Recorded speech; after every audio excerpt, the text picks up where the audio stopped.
What's up guys? P-Star the Better Man here. Sorry it's been a while since we've done some of these deck profiles, but hopefully we should get a few up within the next few days as this format goes on. So today we have Superheavy Samurai.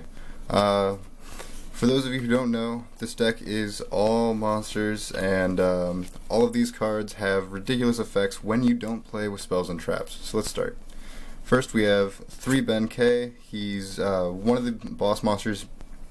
You play 3 because you need to right now. He's got the effect that lets all Superheavy Samurai monsters attack from defense position with their defense points counting as their attack. And like most of the boss monsters, when he is normal or special summoned, you can change his battle position. Pretty self-explanatory. Then 3 Thief.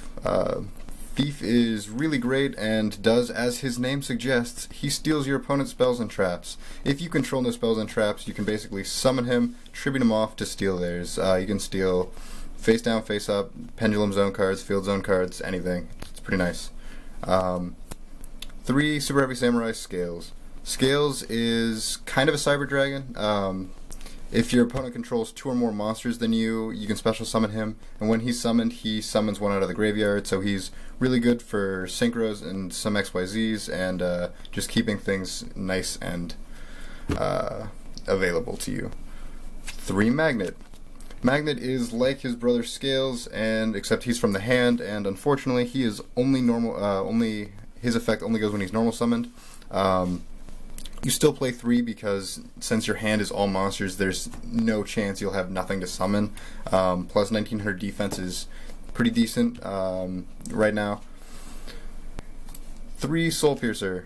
Soulpiercer is the most versatile and most useful card in the deck. Without it, I think the deck probably wouldn't function. You can equip it to any Superheavy Samurai monster from your hand, and if you do, if that monster attacks, it deals piercing damage. This is absolutely fantastic. A lot of your monsters have really high defense or attack. So like you get 3500 with Benkei, 2800 with one of the other ones, 3800.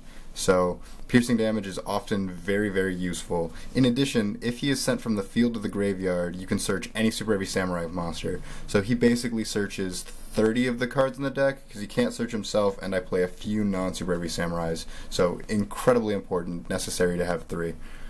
3 Superheavy Samurai Flutist.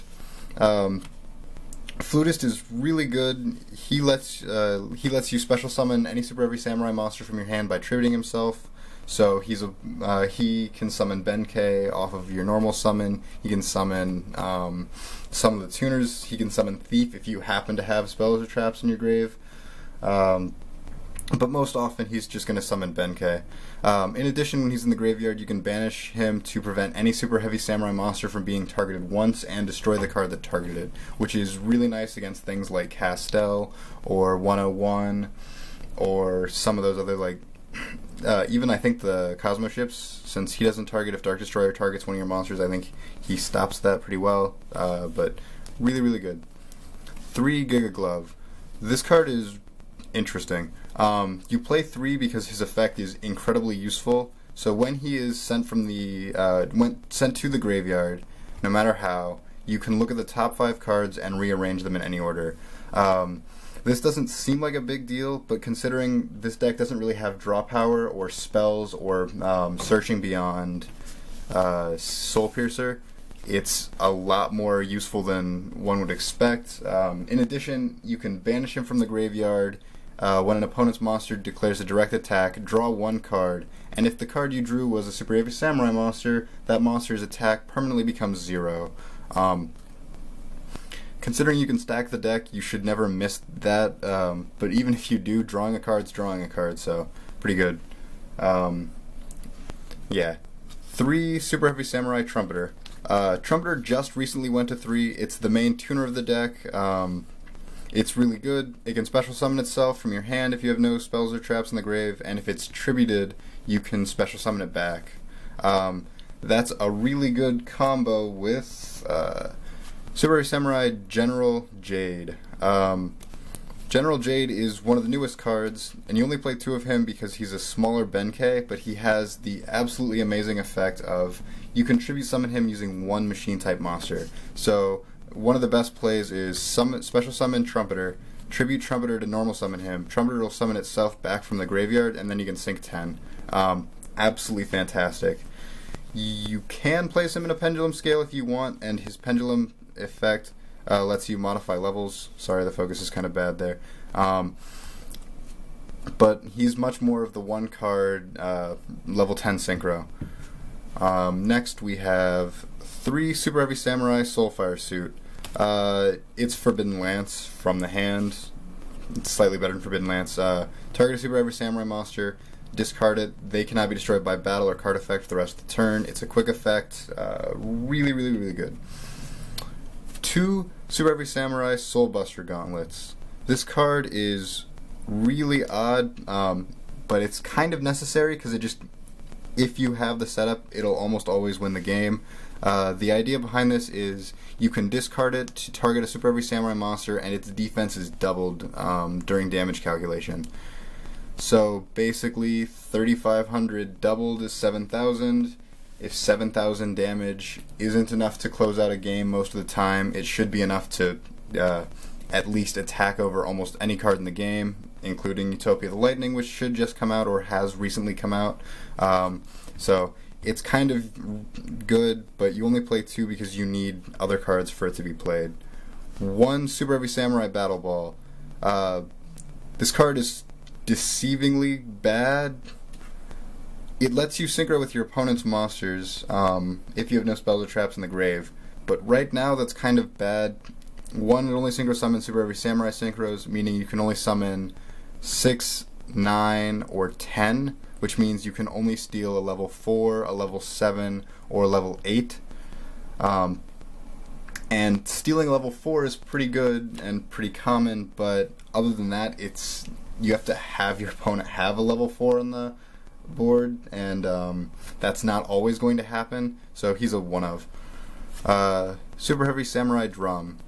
Drum is also a tuner, but it's more useful for when it's sent to the field, no matter field of the graveyard, battle or card effect, special summons a Super Heavy Samurai out of your graveyard. I used to play more, and depending on what the meta looks like, it's often advised to play a second one, but currently I found that it's dead more often than it's not, so I've only played 1. 2 Construction Train Signal Red. It's a hand trap. It's like Battle Fader, but it doesn't end the battle phase. I play this over Battle Fader because it can stop attacks on other monsters I control, and it generally sticks around. It forces whatever monster that declared an attack to attack it and can't be destroyed by that battle. So oftentimes it sticks around enough to be tributed, and yeah, it protects slightly better than Battle Fader for most parts. 2 Maxx. This is the only draw power you really have, but luckily we're in a format where it is pretty useful. Considering this deck does have a decent number of hand traps, you can draw into, life-saving cards. You can draw into your Soulfire Suit, you can draw into Construction Train Signal Red, and you can draw into the last card in the deck, which is 3 Veiler. Hand traps are really good, Veiler is really good. Yeah, but 40 cards, all monsters. On to the extra deck. Currently, we are playing 3 Super Heavy Samurai Warlord Susanoo Wo. This is the main boss monster and one of the coolest cards in the game, in my opinion. It has 3,800 defense, so it is oftentimes just unbeatable in battle. And it has the absolutely fantastic effect of, if you have no spell or traps in the graveyard, you can, once per turn during either player's turn, steal a spell or trap from your opponent's graveyard and set it to your side of the field, banishing it when it leaves. This is incredibly useful for a lot of reasons. You can steal cards like Pandeity or Pantheism from the Monarchs to prevent them from banishing them by their own effects. You can steal spells or traps that'll activate in your opponent's graveyard, like Breakthrough Skill, or you can do the more standard, oh, my opponent has a Mirror Force or Regeki, cool, now I have a Mirror Force or Regeki. It's basically the way you can play cards that are almost considered staples and everything else. So if this guy's out and stays out for a while, it makes your opponent a little bit more wary of their own spells and traps. 2 or sometimes 3 Super Heavy Samurai Ogre Shootin' Doji. This is Harpy's Feather Duster when it's summoned. Unfortunately, they can respond, but it's still a really good synchro. Level 6, 2500 defense. Both of the all the Super Heavy Samurai synchros have Benkei's effect as well, so they don't need Benkei on the field. But spell and trap removal. 1 Super Heavy Samurai Beast QB. This card is kind of terrible. However, it lets me steal level 7s from my opponent's side of the field with Battleball. And since the extra deck space is not very tight right now, it's pretty decent for that regard. It gains 800 attack or 900 defense for each special summon monster your opponent controls. So it goes from 25 to 34 if they have any, generally more. It's not really that good, but stealing level 7s is a lot better than the actual effect. 1 Nap Beast, all the monsters are Earth, so Nap Beast is really good. 1 Barkion, all the monsters are Earth, so Barkion is really good. You should play Goyo. Unfortunately, a friend of mine is borrowing it right now, so I don't have that here. And then you have a few scattered XYZs, Castel, Abyss Dweller, Digesto Emerald. Digesto Emerald is really good for recycling effects such as Soulfire Suit. It helps recycle Scales, Soulfire Suit, Thief. So you can find kind of fun plays with that. 101 because you can, and Gigagloves X because it searches. That's pretty much it, guys. Thanks a lot for watching, and remember to like, comment, and subscribe, and please have a good day. Better Man here, signing off.